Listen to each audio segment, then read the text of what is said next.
Bonjour à tous, je me présente rapidement avant de commencer. Je m'appelle Laure Wagner. Ça fait 13 ans que je suis dans la mobilité durable. J'ai commencé à bosser pour le ministère de l'écologie sur la Semaine européenne de la mobilité édition 2007-2008. Puis j'ai eu la chance de rejoindre covoiturage.fr qu'on a rebaptisé Blablacar. Donc j'étais la toute première collaboratrice, first employee comme on dit en start-up, de Blablacar, et j'ai été responsable communication pendant 11 ans.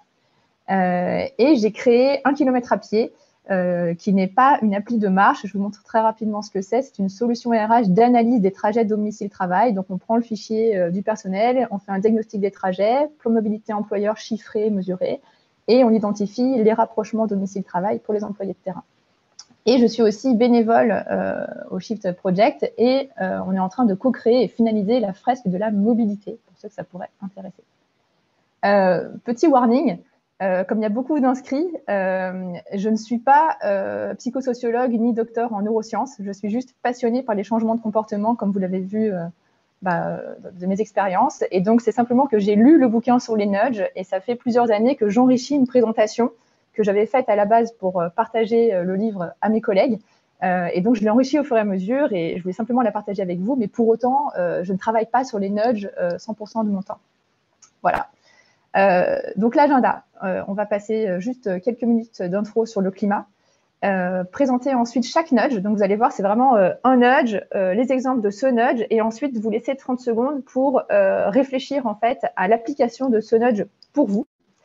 Et à la fin des 10 nudges, on pourra faire du coup petite question-réponse. Petite intro climat du coup. Certains, j'ai vu en fait, c'est à peu près moitié-moitié. Certains sont déjà très branchés climat, sont dans des cabinets, et il y a aussi pas mal d'entreprises. Donc, vous avez dû lire ce genre d'article. Climat, les années à venir seront les plus déterminantes de notre histoire. Il ne nous reste plus que 3 ans pour inverser la courbe, et c'est un article de 2018. Le réchauffement climatique dépassera les 2 degrés en 2040. L'appel des 11 000 scientifiques pour éviter des souffrances indescriptibles. Bon, en gros, la mission de notre génération, c'est de stabiliser le climat à 1,5 degré avant 2030. Et ce que dit le GIEC, c'est qu'il faut réduire de 45%, donc quasi de moitié, les émissions de gaz à effet de serre d'ici 2030 pour espérer stabiliser le réchauffement à 1,5 degré. Si on ne le fait pas, le risque, c'est de passer la barre des 2 degrés de réchauffement et de vivre du coup la fonte du permafrost, qui a 2 fois plus de gaz à effet de serre que ce qu'il y a actuellement dans l'atmosphère, mort de l'océan, régions invivables, milliards de migrants, humanité en danger. Donc vraiment, c'est un futur dans lequel on ne veut pas se projeter. C'est la raison pour laquelle il faut absolument tout faire pour réduire drastiquement nos émissions de CO2. Et donc, comment changer les comportements de milliards d'humains? Pas uniquement les citoyens qui consomment, mais aussi prendre des décisions politiques, des industriels, etc. Parce que finalement, quand on dit l'industrie, les politiques, ce sont aussi des humains derrière. Alors, avant de commencer, j'aimerais que vous pensiez à un comportement que vous voulez influencer. Vraiment, pensez à quelque chose, je vous laisse quelques secondes, que ce soit directement pour influencer un comportement d'un public auquel vous vous adressez, ou d'une décision en interne, de faire prendre une décision à votre hiérarchie, à un collègue. Voilà, donc pensez bien à un comportement, ce sera plus utile pour vous. Allez, c'est parti. Donc, ce bouquin qui est signé de Richard Thaler et Cass Sunstein, vraiment, ce sont eux qui ont eu le prix Nobel sur la technique des nudges. Je l'ai lu et je vais vous expliquer rapidement 10 techniques inspirées du livre. En gros, moi, j'ai découpé de cette manière. J'ai essayé d'en ressortir 10 faits sur les humains et qui entraînent 10 nudges pour les contourner. En gros, 10 biais cognitifs et 10 nudges pour aller au-delà. Alors, le fait numéro 1, c'est que nous avons Laure, 2 systèmes. Je t'interromps. Est-ce que tu peux donner la définition d'un nudge? Qu'est-ce qu'un nudge avant Oui, de passer pardon. à la suite? Effectivement, tu as tout à fait raison. Les nudges, du coup, sont des petits coups de pouce pour influencer en douceur, en fait, des comportements et s'opposent, du coup, à la contrainte, à l'obligation. Voilà. Et vous allez mieux comprendre, du coup, ce qu'ils sont en les découvrant concrètement. Donc, le premier fait sur les humains, c'est que nous avons 2 systèmes de pensée. Premier système, c'est le système automatique. Je n'ai pas besoin de vous faire tout un texte pour vous expliquer que cette dame a l'air en colère. Et il y a le système conscient, qui nécessite de réfléchir, de se poser, et du coup, ce n'est pas immédiat. Du coup, le premier nudge, c'est de parler au système automatique, au système numéro 1. Donc voilà, par exemple, je vous mets quelques exemples d'applications. Parler au cerveau automatique, l'image, on reprend tout de suite. Là, l'ascenseur, il y a un miroir grossissant. Les escaliers, il y a un miroir amincissant. Plus on prend de papier, plus on déforeste. Les pictos, visibles de loin, pour améliorer les gestes de tri. Les petits pas vers la poubelle. Des petits rappels pour consommer moins d'eau. Pour aussi ne pas écraser les cyclistes. Très visuel. Au lieu de mettre des pancartes attention aux cyclistes, bah voilà, juste le truc qui est imparable. Pour éviter de traverser n'importe comment. Celui-ci, il est assez gore. Pour éviter les comportements de ceux qui essayent de rouvrir les portes, mais plutôt d'attendre le bus suivant.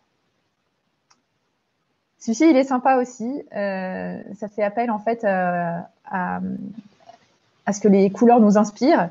Donc, pour limiter l'usage de la climatisation dans les voitures électriques, notamment parce que ça grignote de la batterie et vous savez, une voiture électrique a besoin de garder sa batterie. Un habitacle rouge crée un sentiment de chaleur et du coup, les passagers mettent plus la clim. C'est une expérimentation qui a été faite sur plusieurs vagues de passagers dans ce même véhicule où ils ont testé en fait différentes couleurs. Alors qu'avec la même température extérieure, avec un habitacle bleu, le bleu donne un sentiment de fraîcheur et les passagers ont moins mis la climatisation. Et ça, c'est complètement le cerveau automatique.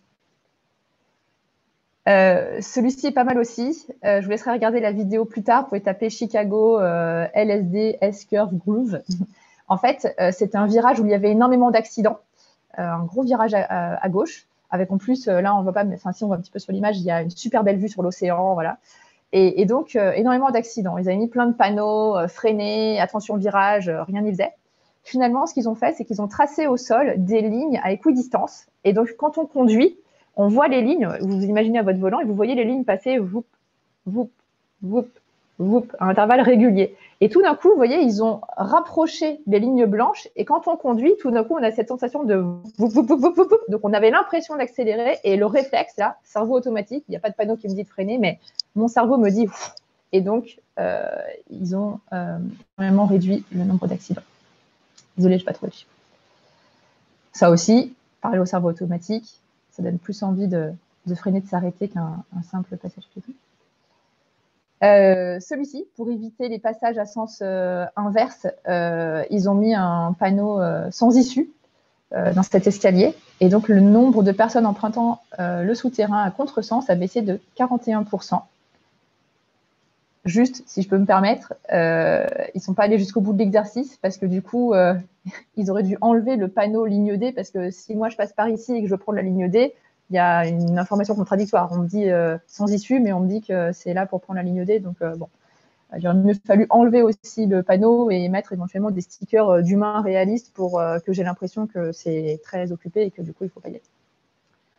Du coup, conclusion de celui-ci, petit rappel.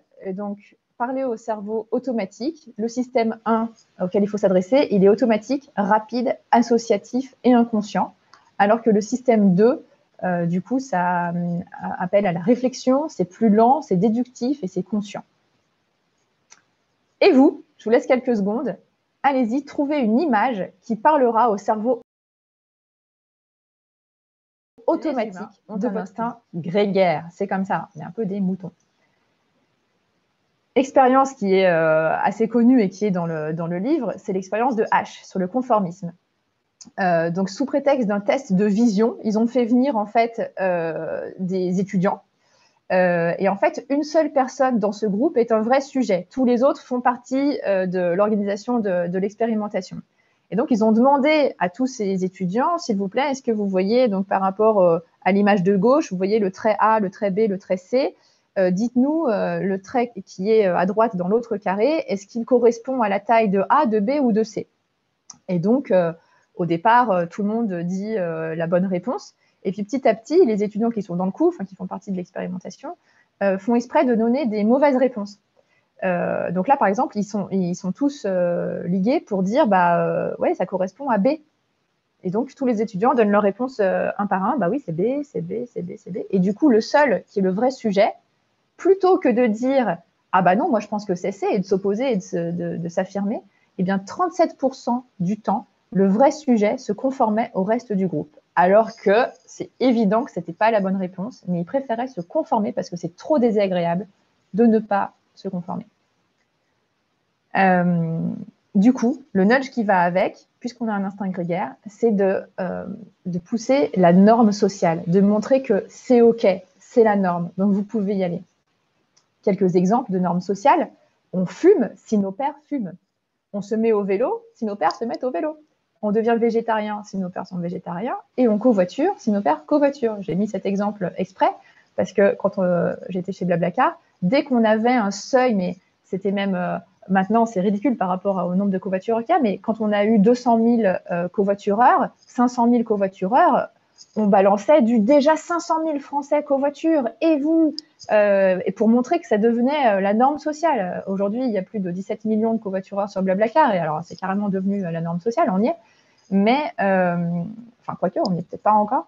Mais en tout cas, voilà, vous pouvez, c'est pas parce que c'est pas encore la norme sociale que vous ne pouvez pas vous permettre de valoriser un certain nombre de personnes qui le font déjà pour montrer que c'est une tendance. Par exemple, usage de la norme sociale. À gauche, pas de nudge. À droite, c'est un nudge. Montrer que la petite coupelle sert à mettre un noyau. Prochaine soirée que vous organisez, mettez déjà un petit noyau et vous n'aurez pas des noyaux partout. Tout le monde va vous suivre.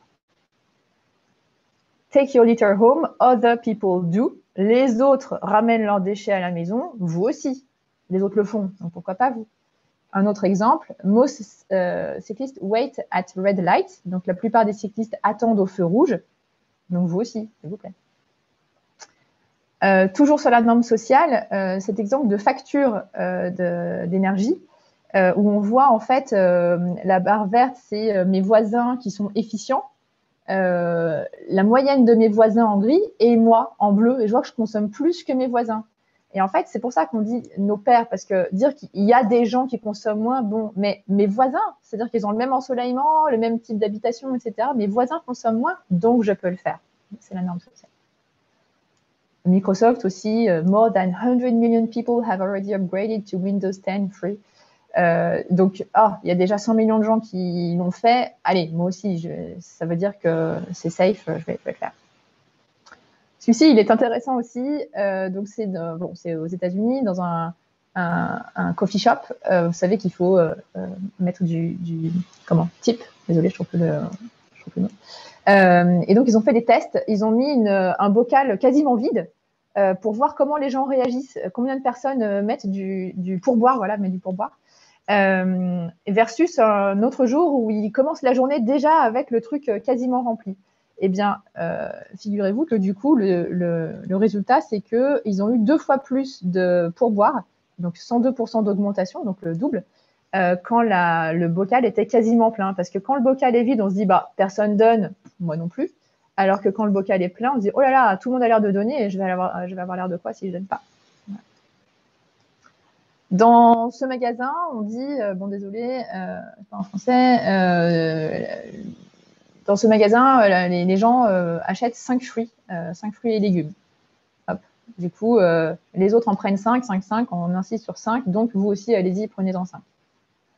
Et vous, du coup, trouvez un message qui utilise l'instinct grégaire de votre public et la norme sociale. C'est parti. 10 petites secondes pour noter votre idée. Notez bien, parce qu'à la fin, il se peut que vous ayez 10 bonnes idées à mettre en œuvre. Ce serait dommage de les oublier. Le fait numéro 3 sur les humains, c'est qu'on procrastine. Oui, tout le monde le fait. Du coup, le nudge qui va en face, c'est que vous pouvez préciser où, quand, comment, pour que ce soit ancré à un moment précis et qu'on, du coup, ne puisse pas procrastiner. Donc, l'expérience qui est décrite dans le livre, c'est une conférence sur le tétanos. Mais en fait, c'est une vraie conférence sur le tétanos, mais qui était un prétexte pour faire une expérience sur le comportement, justement. Donc, ils font cette conférence sur le tétanos, où là, c'est dramatique, le tétanos, vraiment, il faut se vacciner, etc.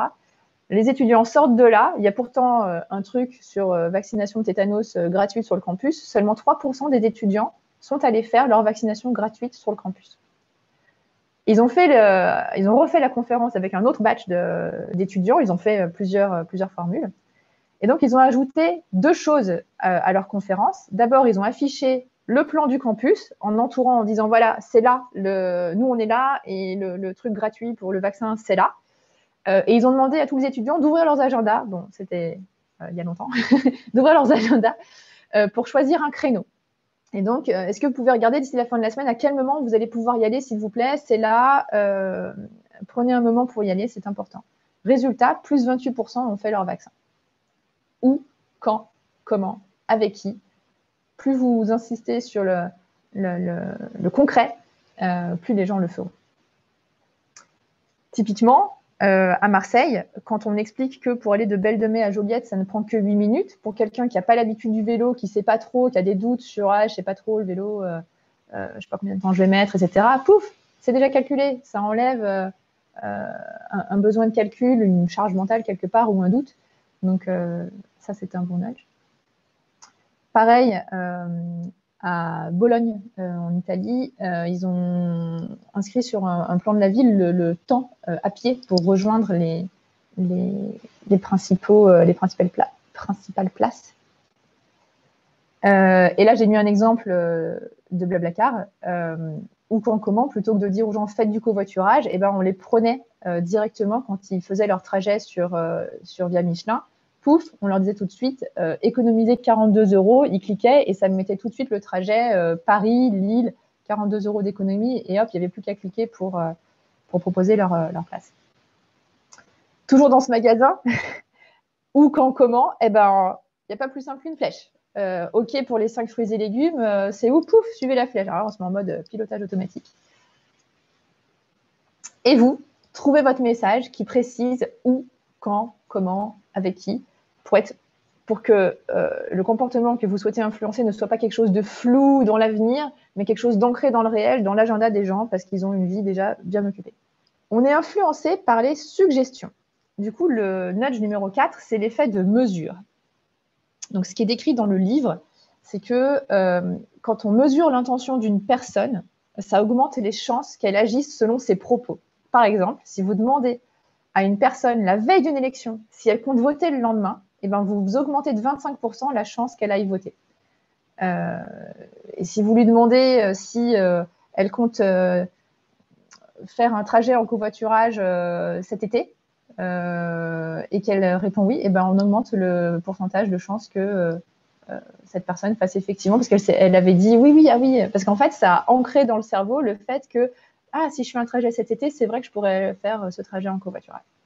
Voilà. Donc, c'est une suggestion en passant par une question. Donc, du coup, vous aussi, quelle question pourrait suggérer les comportements de votre public? Alors, le fait numéro 5, c'est que les humains font des erreurs. Voilà, on n'est pas infaillible.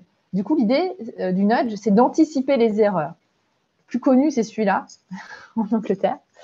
Look right, parce qu'il y a tellement d'accidents, tellement d'erreurs, parce qu'on ne pense pas, ben oui, c'est vrai qu'il roule dans l'autre sens. Voilà, donc typiquement, on anticipe l'erreur. Mais aussi, on peut minimiser les erreurs. Donc, vous avez peut-être entendu parler de ce nudge qui a vraiment fait connaître les nudges, qui est un peu le plus connu à l'aéroport je ne sais pas comment on prononce, Schiphol, aux Pays-Bas, où ils ont mis une mouche pour que ces messieurs visent mieux et augmenter la concentration. Résultat, 80% de nettoyage en moins.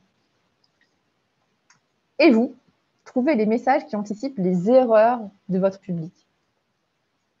Le fait numéro 6 sur les humains, c'est qu'on ne peut pas être concentré 100% du temps, à moins que vous soyez un robot. Ce qui ne ferait plus de vous un humain. Donc, le nudge numéro 6, c'est le rappel post-action. Vous allez voir, ça va être plus clair avec la description. Le mémo post-action, le plus connu typiquement, c'est vous écrivez un mail complet, vous avez dit je vous mets ça en pièces jointes, il y a un mail bien construit, vous avez mis une demi-heure à l'écrire et tout, hyper bien.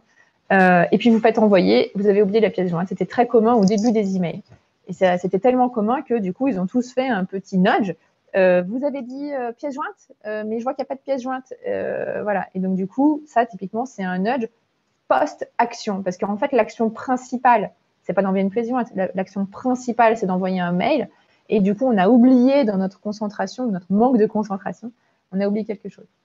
Un autre qui nous paraît évident maintenant, mais au début des distributeurs de billets, en fait, c'était l'inverse. Il fallait d'abord prendre l'argent et après sa carte.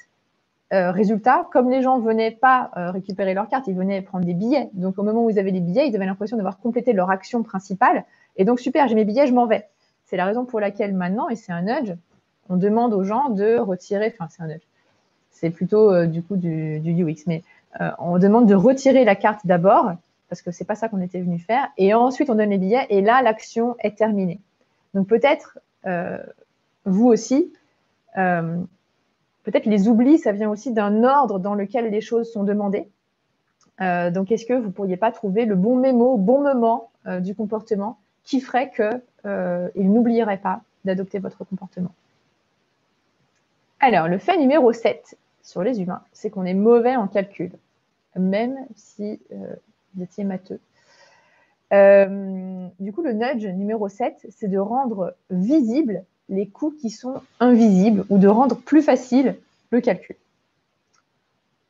La science des coûts cachés, du coup, c'est rendre visibles les coûts. Typiquement, dans notre voiture, et moi, c'était un drame quand j'étais chez Blablacar, c'est que les gens ne prennent pas du tout en compte le coût de leur voiture, le coût global de la voiture.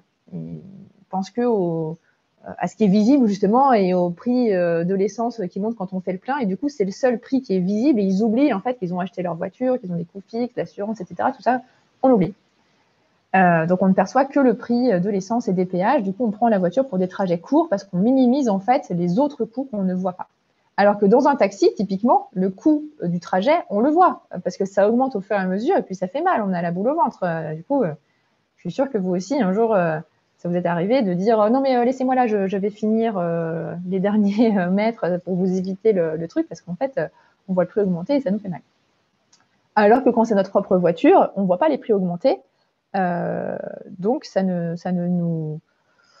nous incite pas à prendre plus le vélo ou marcher plus, etc. Typiquement aussi pour l'électricité, alors c'était je crois qu'ils avaient gagné un petit concours de nudge, mais je l'ai pas vu se répandre. Si en fait toutes les prises, bon après il faut éviter aussi des gadgets qui eux-mêmes utilisent plus d'énergie, mais si on était plus conscient de l'énergie qu'on dépense, certainement que on en dépenserait moins, on ferait plus attention. Ça, alors, c'est pas du coup les coûts, mais quand on dit attention, manger moins sucré, etc., si on avait ce type d'information pour savoir où est-ce qu'il y a du sucre, pas de sucre, enfin rendre plus visible ce qui est difficilement appréhendable en fait, eh bien, on adopterait certainement des meilleurs comportements aussi. Et puis, les mégots, j'avais adoré cette pub. Les mégots, on les voit pas. En fait, on dit qu'il y a trop de mégots, mais enfin, on les voit un petit peu, mais on voit jamais une tonne comme ça de, enfin, une tonne, certainement pas une tonne, de mégots puisqu'ils sont nettoyés. C'est comme les déchets, on les voit plus. D'ailleurs, la dame avait fait une super campagne. Ça, je ne sais pas, mais je crois que c'était peut-être il y a 15 ans, 20 ans. Faisons vite, ça déborde. Il y avait des parcs entiers plein de poubelles. C'était hyper bon, ça. Peut-être ça mériterait de revenir un petit peu sur le dessus. Voilà. Et vous, du coup, quel coût caché pourriez-vous montrer? Le fait numéro 8, c'est la peur de manquer. En fait, voilà, la peur d'avoir faim, la peur de manquer. Et du coup, le nudge qui va avec, c'est de montrer ou au contraire de cacher la perte. Meilleur exemple, les assiettes.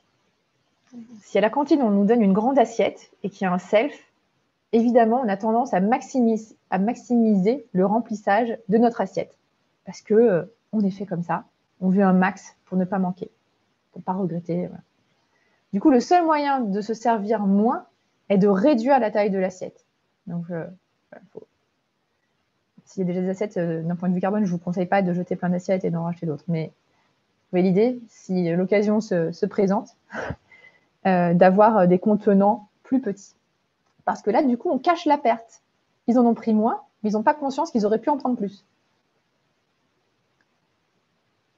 Montrer la perte, c'est aussi un exemple qui est dans le livre. Il est un petit peu long, donc accrochez-vous. C'est à propos d'un thésard qui a un peu le syndrome de la page blanche et qui n'avance pas du tout sur sa thèse. Il n'est pas motivé du tout, alors que ensuite, en tant que docteur, il gagnerait vachement bien sa vie, alors que là, en tant que thésard, il a un petit revenu minimum. Et pour autant, ce gain futur ne le motive pas plus que ça, parce qu'il est habitué à son niveau de vie. Du coup, l'expérience, c'est que son tuteur lui demande 10 chèques de 100 $, sachant que 100 $ pour lui, en tant qu'étudiant, c'est beaucoup, alors que la différence entre son revenu actuel et son revenu futur en tant que docteur est évidemment bien supérieure à 100 $. Mais donc, une perte future de 100 $, gagner beaucoup plus, ça ne le motive pas plus que ça, alors que perdre 100 $, vous allez voir, donc si l'étudiant ne rend pas un chapitre le premier de chaque mois, son tuteur encaissera 100 $. Résultat, il finit sa thèse en moins d'1 an. Parce que la perte est trop douloureuse et elle est plus motivante que le futur gain. Un autre exemple super, dans ce supermarché, donc imaginez-vous, là, vous faites vos courses et il y a une promo et on vous dit, cette boîte de conserve, elle n'est plus à 89 centimes, elle est maintenant à 79 centimes. Bon, ça peut vous motiver à l'acheter, c'est un bon plan. Ils ont ensuite fait, en accord avec ce supermarché, un autre type de promo, où ils ont dit, elle est à 79 centimes, mais ils ont mis un panneau limité à 12 canettes du coup, par personne. Et donc là, vous vous dites, mince, c'est limité, je peux en prendre que 12. Ça veut dire que c'est vraiment, ça veut dire que tout le monde en veut, ça veut dire que les gens vont se l'arracher, que c'est un super bon plan. Résultat, donc c'était évidemment une fausse limitation parce qu'aucun supermarché limite les achats, enfin à part Covid où on limitait l'achat de gel, mais c'est une fausse limitation. Donc les acheteurs veulent profiter au maximum et ne pas louper une opportunité. Ce serait une perte, clairement. Résultat des courses, sur la version de gauche où on a simplement baissé le prix, les acheteurs en ont acheté 3,3, alors qu'à droite, avec cette fausse limitation, les acheteurs en ont acheté en moyenne 7. C'est énorme. Voilà. Et vous, du coup, quelle perte pourriez-vous montrer ou au contraire masquer pour influencer le comportement qui vous importe? Le fait numéro 9, c'est qu'on ne peut pas penser à tout. On ne peut pas penser à tout le temps. C'est un peu le concept de charge mentale qui a été révélé il y a 2 ans là, avec des super bandes dessinées. Résultat, il faut créer des habitudes. Pour éviter de devoir penser aux choses, il vaut mieux créer des associations, des habitudes. Typiquement, pour les femmes, autant créer une habitude où on prend la pilule tous les jours, plutôt que de « Ah mince, je sais plus, alors ça m'amène à il faut bien que je pense de la reprendre jeudi prochain ». Enfin, c'est insupportable. Voilà, donc au moins une habitude, c'est plus simple. Pour le sport, qui n'a pas dit qu'il allait se mettre au sport et arrêter très rapidement? Là, au moins, avec 7 minutes workout, où on se dit tous les matins, je me lève, ça me prend que 7 minutes, je fais ça, c'est précis, y a les schémas, je le fais, c'est ancré dans mon quotidien, ça devient une habitude, eh bien, il y a eu, ça a été un très très gros succès.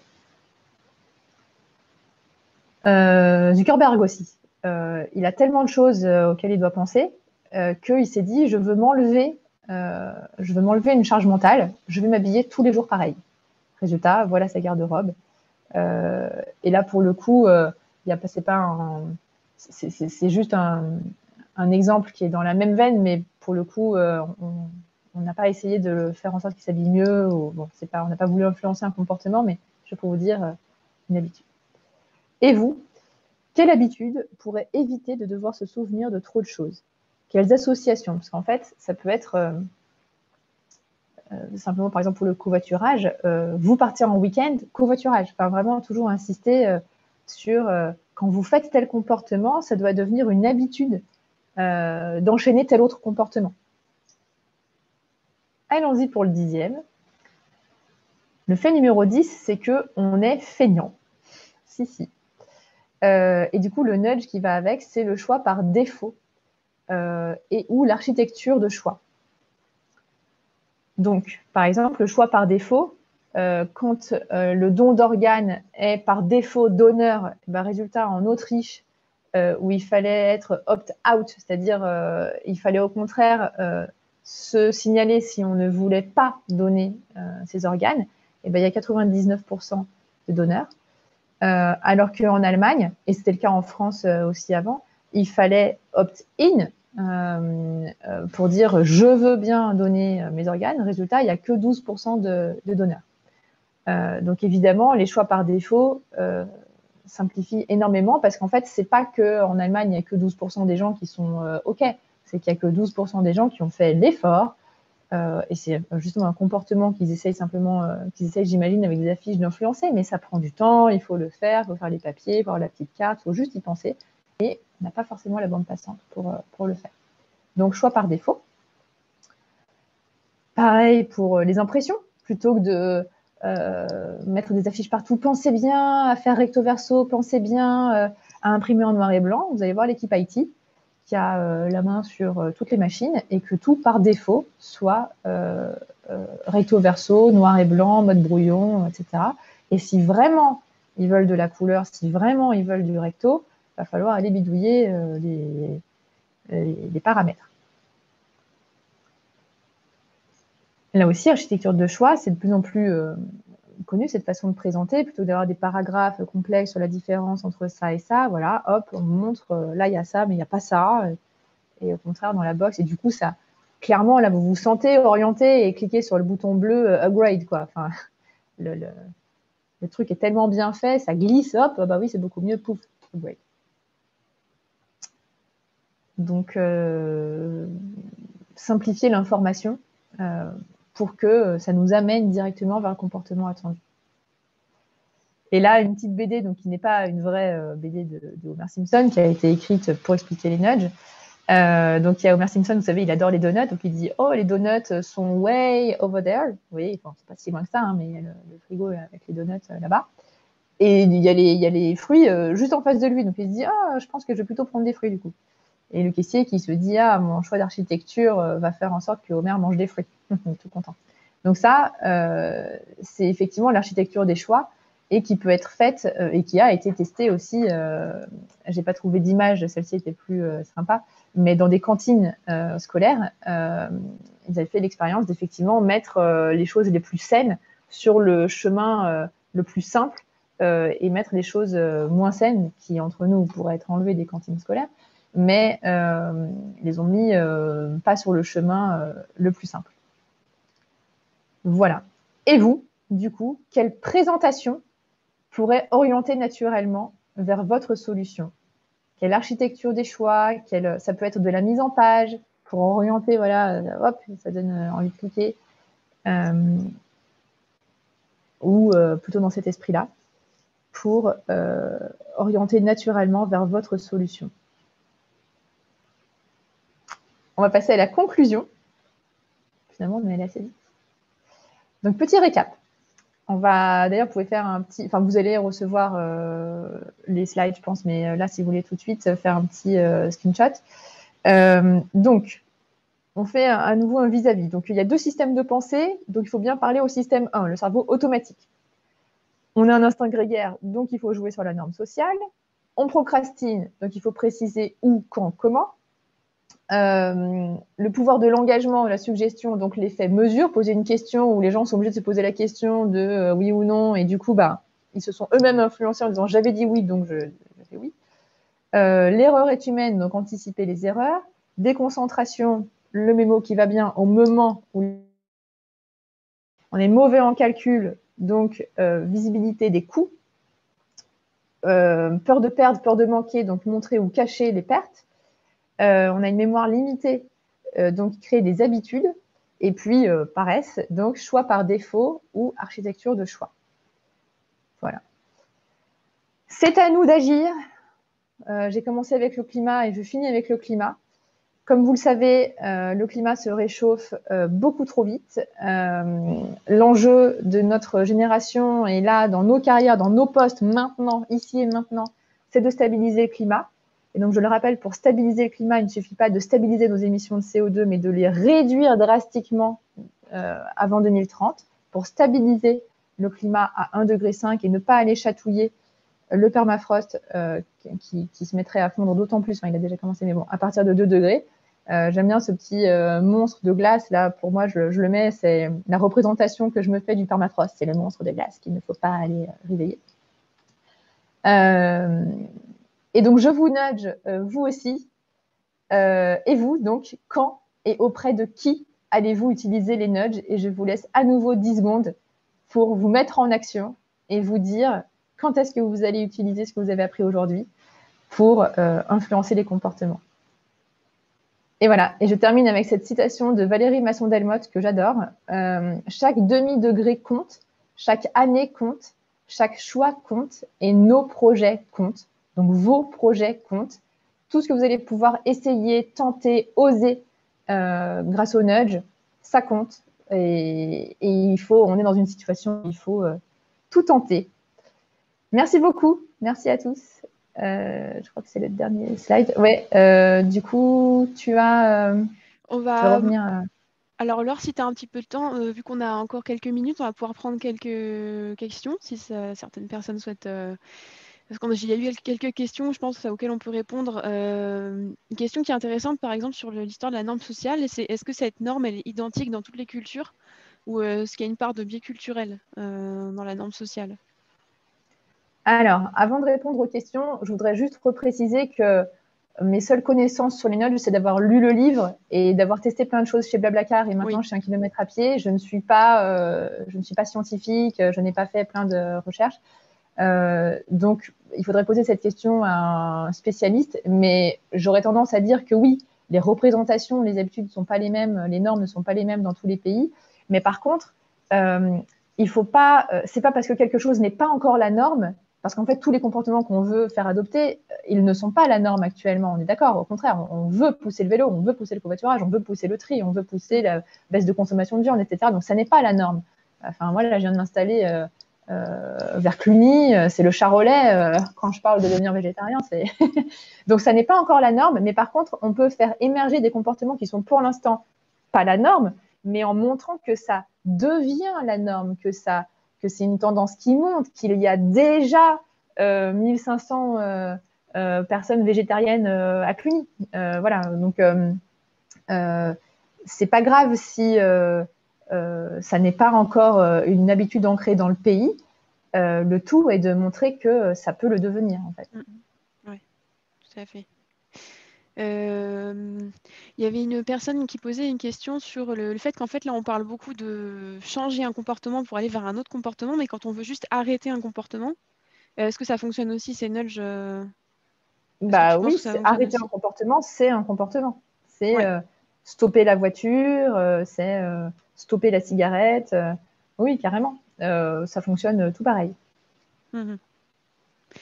Et il y avait une personne qui a bien suivi, je trouve ça un peu tricky, c'est est-ce que le tas de mégots qui est par terre, ça n'a pas un effet contre-productif? Parce que du coup, on se dit, voilà, on rend visible l'invisible, mais du coup, est-ce que ça ne montre pas aussi que la norme sociale, c'est de jeter son mégot par terre? Ah oh, je sais pas. Je sais pas. Faudrait faire un test comme on fait pour les pubs télé, etc., pour voir si ça marche, de voir ce qu'en pensent les gens. Moi, j'aurais plutôt tendance. Ah non, mais c'est trop drôle. Désolée, mais j'ai un pivert qui est juste là, bon, sur ma fenêtre. Désolée, petite parenthèse. J'habite à la campagne. Donc, oui, j'aurais tendance à dire que non. Ça génère plutôt un sentiment de rejet, de oh mon Dieu, c'est pas vrai. C'est vrai que la quantité elle est énorme. Il faut plus jeter. Mais ouais, je vois. Et ça, je ne sais pas si tu auras la réponse à la question, peut-être pas, mais il y a aussi des gens qui se posent la question sur la durée dans le temps. C'est-à-dire, est-ce qu'une fois qu'on a mis en place le nudge, que la personne elle a changé son comportement, une fois qu'on retire le nudge, est-ce que ça fonctionne toujours et que la personne continue à garder ce comportement-là ou pas? Je ne sais pas si tu as la réponse. Alors, effectivement, alors j'ai un début de réponse. Encore une fois, je suis pas spécialiste, mais j'ai lu qu'à l'aéroport, le fameux aéroport qui a mis les mouches, du coup, c'était dans les années 90. Donc, du coup, il y a un certain recul maintenant. Ce qui marchait très bien au début, vu que maintenant la mouche, elle était un peu partout, il a fallu changer pour retrouver un gain et un effet positif. Il a fallu changer les visuels pour recréer la surprise, pour recréer de l'attention. Parce qu'effectivement, quand c'est devenu invisible, euh, tellement c'est là, donc il faut effectivement, je pense, euh, tenter plusieurs choses, changer les visuels régulièrement, recréer la surprise, recapter l'attention. Parce qu'effectivement, sinon, bah, ça fait partie du paysage et on l'oublie. Ouais. Alors, vous avez beaucoup, beaucoup, beaucoup écrit dans le chat dans les 5 minutes là qui viennent d'arriver. Donc, je suis vraiment désolée, mais j'ai pas du tout eu le temps j'ai pas réussi à suivre. Je vois un petit peu passer des messages de gens qui disent que c'est un peu inquiétant parce que c'est quand même de la manipulation, que c'est beaucoup utilisé. Et c'est vrai, mon petit commentaire personnel, bon, je pense que Laure sera d'accord, c'est que c'est effectivement très, très utilisé dans des secteurs marketing, commercial, ce genre de choses. Et donc, c'est bien si on peut les utiliser nous aussi pour aller dans le Exactement. bon sens. Voilà. Exactement. J'ai envie de vous dire, ne soyons pas naïfs. Ceux qui vendent de la merde les utilisent. Donc, prenons-les à notre compte, utilisons-les aussi, parce que si les écolos sont gentils, ne veulent pas influencer, voilà, etc. Enfin, là, je veux dire, il nous reste 2 ans pour inverser la courbe, donc faisons tout, utilisons les outils, bien que ce soit des outils utilisés peut-être pour vendre des trucs pas glorieux par ailleurs, eh bien eux les utilisent. Nous, il faut qu'on les utilise mieux. Et c'est pour ça que je ne fais cette presse que pour des gens qui ont des choses vertueuses à pousser. Mais oui, je pense que oui, c'est le débat hein, sur les nudges. C'est est-ce que c'est pas voilà influencer les gens malgré eux, etc. Et oui, clairement. Mais justement, c'est pas de la contrainte. Si on parce que l'inverse du nudge, c'est la coercition, c'est l'obligation. Donc, soit on en vient au point où, pour stabiliser le climat, ça devient vraiment la dictature verte, ou alors on tente ça, qui est quand même la méthode douce, l'influence, et au final, les gens prennent quand même leurs décisions. Enfin, on leur montre les infos, etc. On leur montre mieux les gains à faire ce qu'on leur recommande. Après, s'ils ne le font pas, voilà, c'est leur affaire. On ne force personne, justement, mais comme disait Suzy, les autres l'utilisent pour la pub, pour vendre plein de trucs. Donc, ne soyons pas naïfs et utilisons ce qui est à notre portée pour accélérer les changements de comportement.